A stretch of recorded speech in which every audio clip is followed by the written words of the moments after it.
Welcome you all in our study stage channel. तो आज का जो क्वेश्चन है आपके सामने है, बताने की ज़रूरत नहीं, तो इसको हमें प्रूफ करना है, ठीक है ना।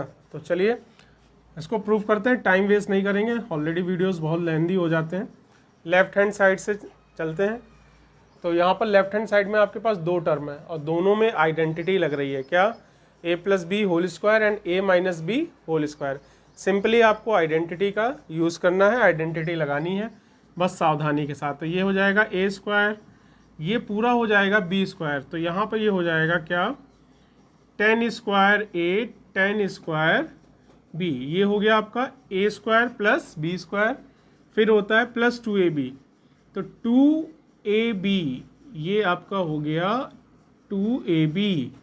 भाई a के प्लेस पर था 1 तो 2 1 जा 2 और b के प्लेस पर ये दोनों है तो इनको मल्टीप्लाई करेंगे, ये बन गया। तो ये हमारा पहले ब्रैकेट की आइडेंटिटी लग गई। अब आपको दूसरे ब्रैकेट में आइडेंटिटी लगानी है, तो सिंपली क्या लगाओगे? यहाँ आइडेंटिटी लगेगी a माइनस बी का होल स्क्वायर। ओके, तो सिंपली आप लगा दीजिए, क्या ये हो गया a square plus B square minus 2ab, तो ये हो जाएगा minus 210a 10b। I hope कि आपको ये चीज़ समझ में आ गई होगी, आपको कुछ दिख रहा होगा, आप समझ तो गए होगे। अगला स्टेप क्या है? ये प्लस का 2 10a 10b और ये है माइनस का 2 10a 10b। आपको सिंपली इसे कैंसिल कर देना है। अब जो आपके रिमेनिंग टर्म्स हैं उन पे आप फोकस करिए। तो जो रिमेनिंग टर्म्स हैं अगर हम उनको ध्यान से देखें तो ये है 1 plus 10 square a 10 square b और ये दो लोग हैं, ठीक है ना। अब कैसे क्या करना है? तो we are going to convert them into sec square a minus 1। Identity होती है 1 plus 10 square a equals to sec square a। तो वहाँ से हो जाएगा 10 स्क्वायर a की जगह पर क्या लिख दोगे आप? सेक स्क्वायर a माइनस 1, ठीक है ना। क्यों ऐसा कर रहे हैं? क्योंकि आपको देखिए राइट हैंड चाहिए सेक में केवल, ठीक है। तो 10 को आपको चेंज करना पड़ेगा। ऐसे ही ये जो 10 स्क्वायर बी है इसको आप लिख सकते हो सेक स्क्वायर बी माइनस 1। देखिए आइडेंटिटी ये होती है, ये इक्वल्स टू 1 होता है, ठीक है, सॉरी ये होता है सेक स्क्वायर ए। तो यहाँ से अगर आपको इसकी वैल्यू निकालनी है तो ये 1 इधर जा करके क्या हो जाएगा? माइनस हो जाएगा। तो वही आइडेंटिटी यहाँ पर यूज़ हो रही है, ठीक है ना। अब आप इन दोनों को भी चेंज कर दीजिए। कैसे? 10 स्क्वायर ए के प्लेस पर क्या लिख सकते हो आप? सेक स्क्वायर ए माइनस 1 और इसके प्लेस पर आप लिख सकते हो sec square B minus 1। I hope यहाँ तक समझ में आ गया होगा। यहाँ पर इस प्लस 1 से आप माइनस 1 को कैंसिल कर सकते हैं। इधर इन दोनों को आप कर दीजिए मल्टीप्लाई।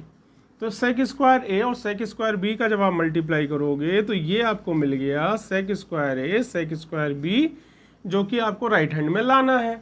यानी हमारा जो टर्म हमें चाहिए वो आ गया। अब जो टर्म आएंगे वो सारे कैंसिल होने चाहिए। चलिए देखते हैं। सेक स्क्वायर ए को माइनस 1 में मल्टीप्लाई कर देंगे तो ये हो जाएगा सेक स्क्वायर ए।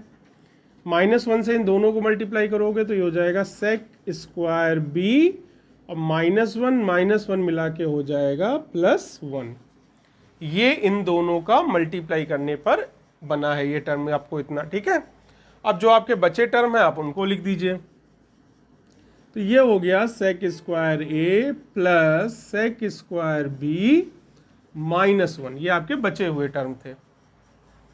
तो अब आगे आप समझ गए होंगे क्या करना है। क्या? इसको देखिए बचा के रखना है क्योंकि यही हमारा राइट हैंड है। सेक स्क्वायर ए से आपका प्लस सेक स्क्वायर ए कैंसिल हो जाएगा।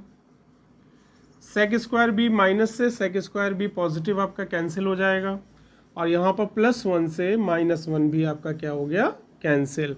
तो जो बचा हुआ टर्म है वो है सेक स्क्वायर ए और ये सेक स्क्वायर बी, जो कि है हमारा राइट हैंड साइड। यही हमको ला करके प्रूफ करना था। तो ये आपने देखा कि किस तरीके से एक ईजी तरीके से आप इसको सॉल्व कर सकते हैं और जाहिर सी बात है क्वेश्चन 2 से 3 नंबर का बोर्ड में पूछा जा सकता है। तो इसको प्रिपेयर करिए, 2-3 बार वीडियो को देखिए, नहीं समझ में आता है। और एक बार हमेशा ध्यान रखिए कि जब भी आप मैथ्स लगाएं क्वेश्चन को समझने के बाद अपने आप उसको 1 से 2 बार ज़रूर प्रैक्टिस करें, तभी क्वेश्चन आपको अच्छे से समझ में आएगा। तो चलिए मिलते हैं अगले वीडियो में, तब तक के लिए जय हिंद जय भारत।